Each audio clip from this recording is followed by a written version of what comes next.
Oh, we have more news, so we'll go ahead and take that phone call and then move on from there. Hello? Hello, you're on the air. Yeah, I just had a question, but a comment. You're getting good these days. You know, I called you in the past, and we had our ins and outs, but I like your show today as far as what you're saying. Okay, thank you very much. And Bill? I can't hear him. so, Yeah, with go ahead. other countries that's more and more dangerous of terror than us, they're not doing it. Mm-hmm. Do they know something we don't know? What, the federal government? Yeah, I mean the federal government, Israel, Right. doesn't pretty much molest people to get on a plane. Right. So the question is, what are we being prepped for? And this is the question to ask, and us others around, your family members, what are we being prepped for? Why are they saving these images? Why is Portland so important to the federal government? And asking the question opens up a big door. And through that big door, who knows what we're going to find? But if all of us ask that question, at the same time, I think we're going to get some answers.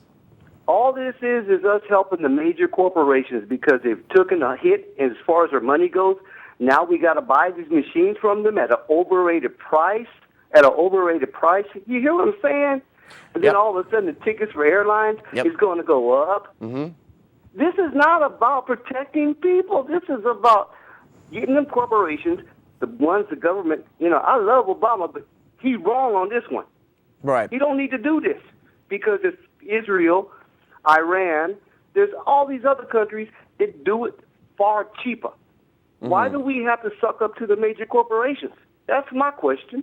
Well, the other question is, where does it end? And because you have this issue, but so many others that are going on with the surveillance society, with the whole Big Brother aspect, a lot of the stuff that's nothing new to you or me. But it's obviously getting worse because people are still asleep. So what do we do about it? What's the solution? Well, you can't really come up with an easy one if a whole bunch of people around want to continue to voluntarily walk in the meat grinder. We can only continue to educate, make the right decisions for ourselves, and of course try to help people in this process that we're in, because there's a whole lot of people out there that just don't want to hear it. They don't want to hear the concerns that you have because they've tuned out emotionally. They've lost their ability to care. And they're depressed and they're sad and they want us to be sad like them and feel powerless like them. And we can't have it. Do we agree that there is better ways to do this than those funky machines in the airport? Well, of course, I don't believe in the phony terror scare, period. So I don't really believe there's a better way because we're not really in danger of the things that we're in danger of. But let's just say we were, okay? And 9/11 wasn't an inside job. There are many other ways, obviously, where they could do security, run security, without subjecting people to potentially getting cancer from these machines, these terahertz waves that blast the body cells. And there's so much documentation coming out about what it actually does molecularly to our DNA. Okay, I could go with that. Most definitely. But just wait, you're going to see more stuff locally that's going to be pretty insane, I think, just because of where we are geographically, with the way that our city council is completely co-opted. I want to thank you for your call. Bill, did you say there was another phone call? Let's go to that phone call. And then, boy, we're moving quick on time, 33 minutes in. Let's go to that phone call, and then we'll start rolling the rest of the videos. All right, go ahead, caller. Hello, Alex. Good evening.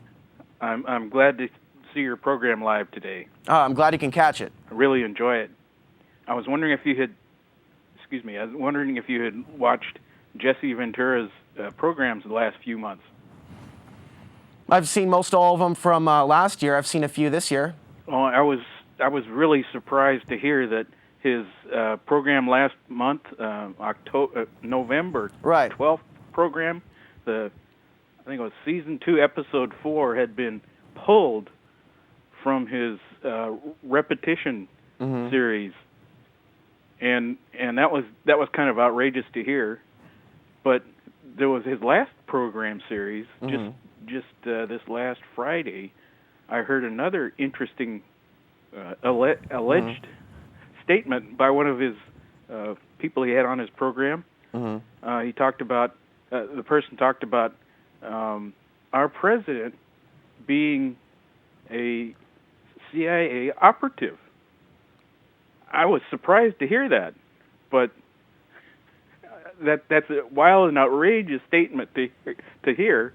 But I was wondering if you could enlighten us any, if you had a chance. Okay. Well, I got to cover a lot of info, but I don't know why anyone would A, be surprised that the show was pulled, and even more so, B, that Obama's connected with the CIA. The CIA is connected with just about every president. That's how things operate in the United States.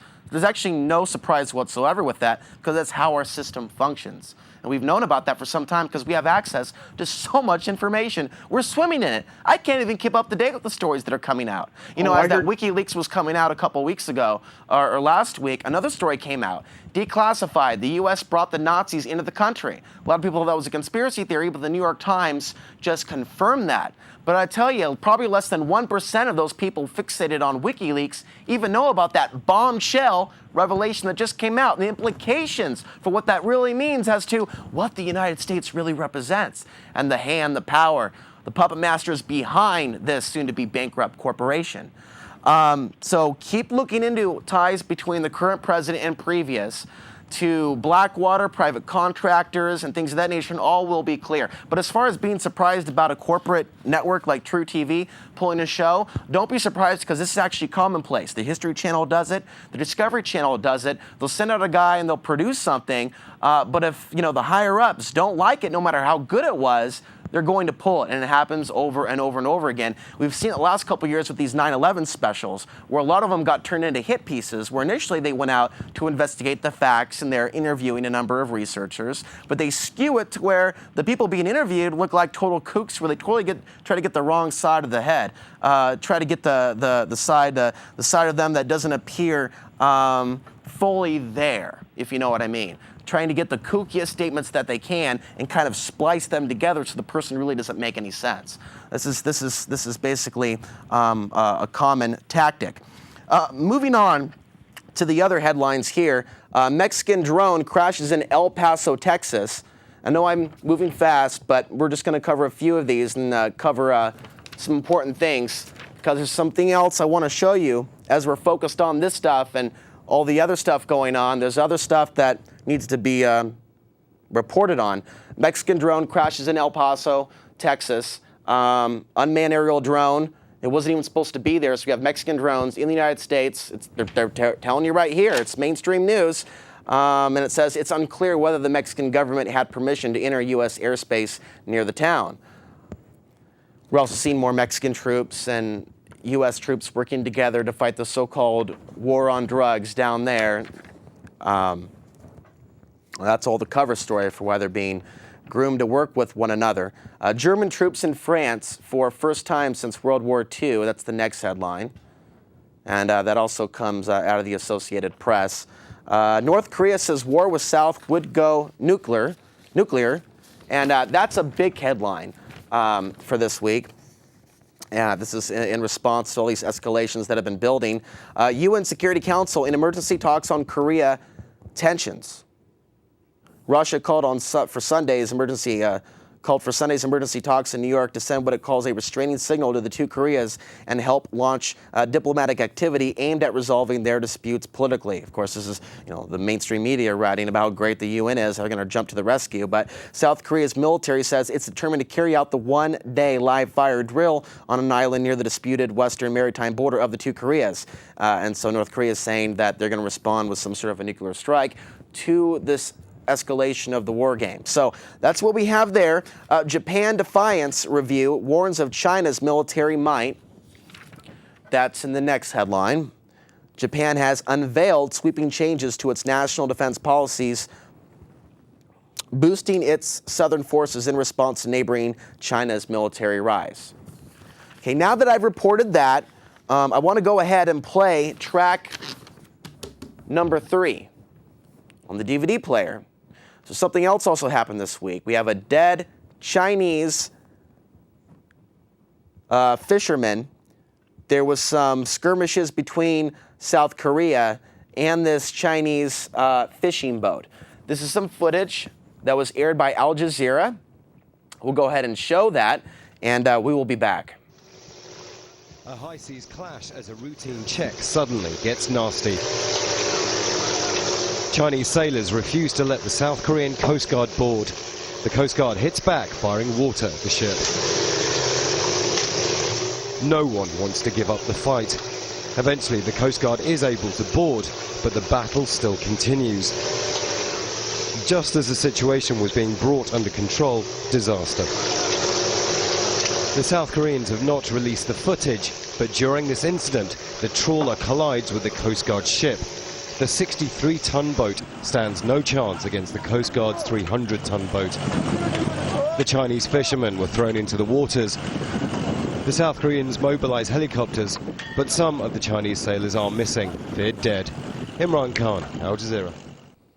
All right, so pause it there, and we're going to go to that clip. Now, this next clip I've referenced many, many times previously on the show, but I ought to play it more so people know I'm not making it up or it's not my opinion or my perspective. It's a fact.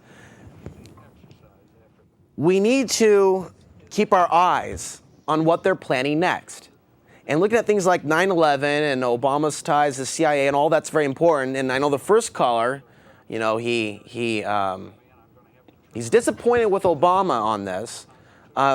But of course, it's no surprise knowing those powers that got him there.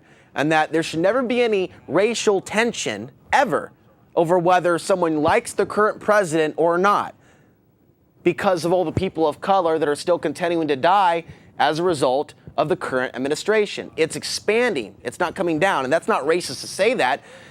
In my opinion, it's racist for anyone to, in a way, say, you know what, because I like a guy, I'm not going to really get upset about those people dying over there because they're terrorists, because the media tells me so. I mean, this country, in so many ways, is very close to the Third Reich, and it's known as the Fourth Reich to people that study the symbols and study this handoff of the baton. And it's painful for a lot of us when we're waking up to this, and it creates that feeling of, you know, I'm not feeling very good. But to me, it feels good to report on this stuff and encourage people that, you know what, in the end, all we got is ourselves in our local communities. And I don't believe in the stuff coming out of D.C. And I encourage you to reject their lies, to reject their spin doctors and the disinformation that they're feeding us, because we're going to be better in the end and a lot more clear-headed. We'll be less confused, less surprised. No more the surprise. I'm surprised. The surprises are over. We know what's going on. We know what Kulingoski's prepping us for.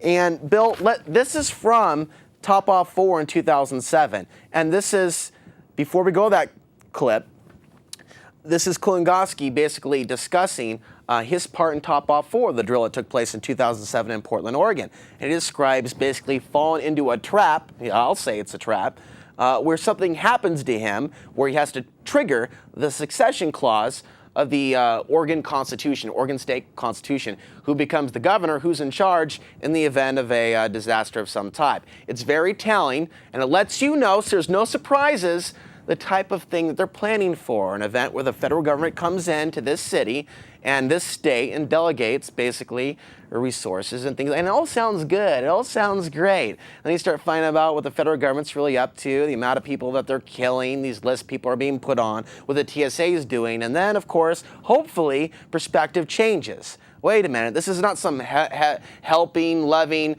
big brother, wonderful type of help we're getting from the super state that we live in. It's some other type of, it's like watching the hunters, the invaders, the knights coming up on the hill, getting ready to burn, pillage, and rape the tribe. Energetically, that's exactly, in my heart of hearts, what this feels like, what we're walking into. Thank God we have this knowledge and information to help people get prepared, so none of this is, of course, a surprise to any of us. No surprises. No surprises at all. With that, let's play this clip, and we'll be back in a few. This has been a great education for me. I'm actually going to fall into a trap that something serious is going to happen to me, and I'm going to have to trigger the succession clause of the Constitution, who becomes the governor in a time of emergency. And it's an interesting exercise. I've been told the only thing I have to worry about is when they start putting the gloves on and those plastic latex things. Okay, pause. And this video that you're going to see here in a moment, this is a